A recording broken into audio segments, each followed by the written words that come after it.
బిర్యానీ ప్లేట్లో పెట్టుకున్నాను లేదు మా కోయటాం ఫోన్ చేసి శివ సెకల్స్ అయ్యారు అన్నది కార్ స్టార్ట్ చేయమని చెప్పింది. ఇంకా తింటున్నానని చెప్పే లోపు అయితే కోయటామ్మకు ఫోన్ కట్ చేసింది.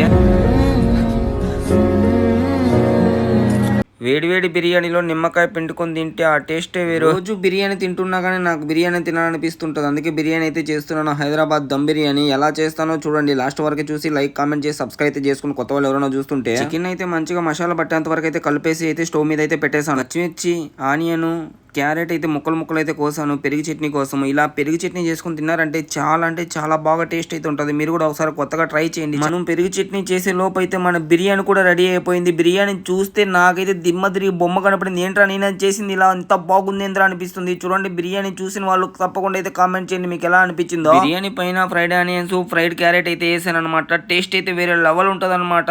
నాకైతే ఈ పెరుగు చట్నీ వేసుకొని బిర్యానీ ఎప్పుడెప్పుడు తిందాం అనిపిస్తుంది. బిర్యానీ ప్లేట్ లో పెట్టుకున్నాను లేదు మా కోయటాం ఫోన్ చేసి శివ సెకల్స్ అయ్యారు అన్నది కార్ స్టార్ట్ చేయమని చెప్పింది. ఇంకా తింటున్నానని చెప్పే లోపు అయితే కోయటామ్మకు ఫోన్ కట్ చేసింది.